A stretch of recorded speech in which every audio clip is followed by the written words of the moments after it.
Assalamualaikum warahmatullahi wabarakatuh. Alhamdulillah wassalatu wassalamu ala Rasulillah wa ala alihi wa ashabihi wa mawala amma ba'du. Sahabat belajar Islam yang semoga senantiasa diberkahi oleh Allah Rabbul Alamin. Kita lanjutkan kajian kitab Al-Fiqhul Muyassar. Kali ini kita akan membahas tentang air liur, hukum air liur. Penulis berkata, Al-Mas'alatus Sadisah, masalah atau pembahasan ke-6. Di halaman 28, pembahasan ke-6. Air liur manusia dan binatang ternak. Maksudnya hukum air liur, baik manusia maupun binatang, yang dalam bahasa Arab disebut as-su'ru. As-su'ru adalah bekas yang tersisa pada wadah setelah seseorang minum darinya. Tentunya di situ ada bekas air liurnya. Manusia itu suci, sehingga air liurnya pun suci, baik ia seorang muslim maupun kafir. Demikian pula orang junub dan wanita yang sedang haid, air liurnya suci. Dijelaskan dalam hadis yang sahih bahwa Nabi SAW pernah bersabda, Innal mu'min la yanjus, seorang mu'min itu tidak najis. Hadis sahih riwayat Imam Muslim. Diriwayatkan dari Ummul Mukminin Aisyah radhiyallahu taala anha bahwa ia pernah minum dari gelas ketika sedang haid. Lalu Nabi SAW mengambil gelas tersebut. Beliau meletakkan bibirnya pada tempat bekas bibir Aisyah. Ketika itu Aisyah sedang haid. Ini menunjukkan bahwa air liur wanita walaupun sedang haid itu suci. Hadits ini sahih diriwayatkan oleh Imam Muslim. Jadi air liur manusia, muslim maupun kafir, orang yang sedang junub, wanita yang sedang haid, wanita yang sedang nifas, air liurnya adalah suci. Selanjutnya tentang hewan. Para ulama telah ijma atau sepakat bahwa air liur hewan yang halal dimakan dagingnya adalah suci, seperti binatang ternak dan yang serupa dengannya. Air liur kambing, air liur sapi itu suci karena binatang-binatang tersebut adalah binatang yang halal dimakan dagingnya.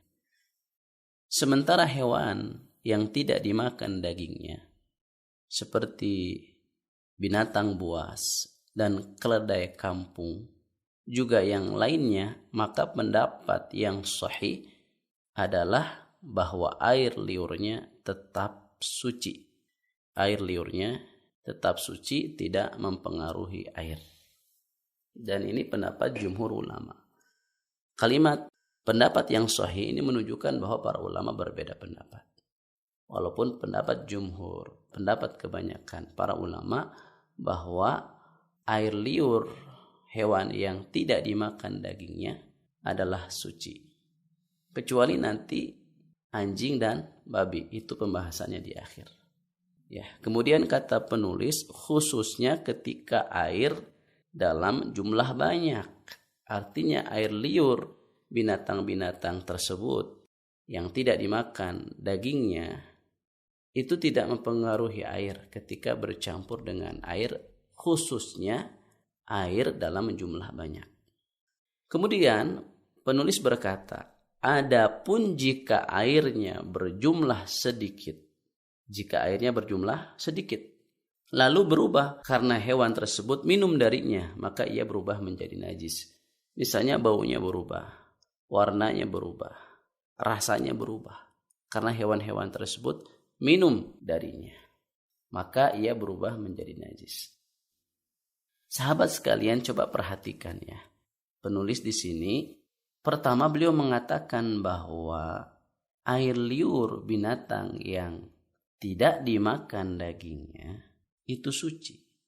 Tapi di sini beliau mengatakan ketika air bercampur dengan air liur tersebut dan jumlahnya sedikit, maksudnya air jumlahnya sedikit, lalu berubah warna, rasa atau baunya, maka dia berubah menjadi najis.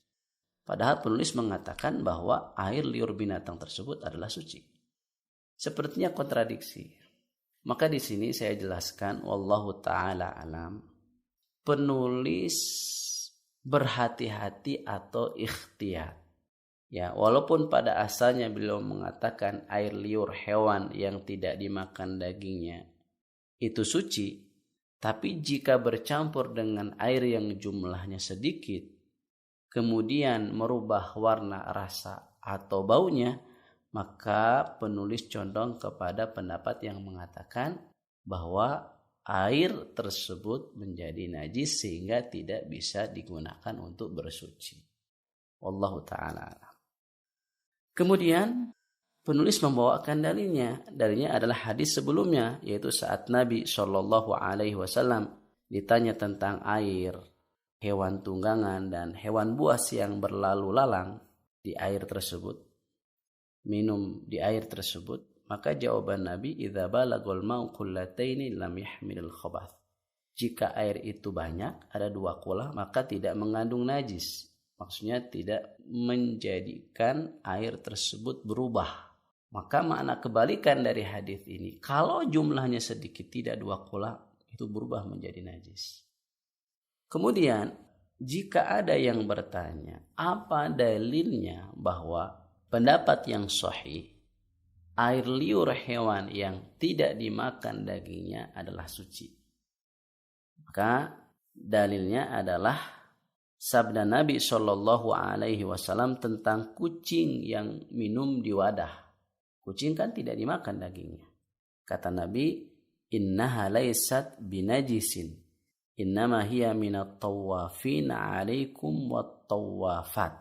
Sesungguhnya kucing itu tidak najis karena ia termasuk binatang yang biasa berkeliling di sekitar kalian.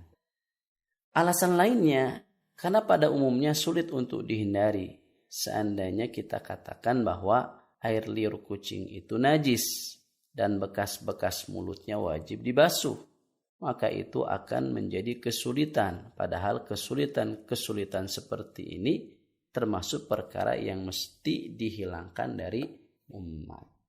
Sebagaimana yang Allah Subhanahu wa taala firmankan dalam surah Al-Hajj, "Wa ma ja'ala 'alaikum fid dini min haraj." Allah tidak menjadikan untuk kalian kesulitan dalam agama ini. Ya, jadi tadi terkait binatang yang tidak dimakan dagingnya secara umum. Kemudian di sini dikecualikan darinya air liur anjing dan babi. Penulis berkata, adapun air liur anjing dan babi maka keduanya najis.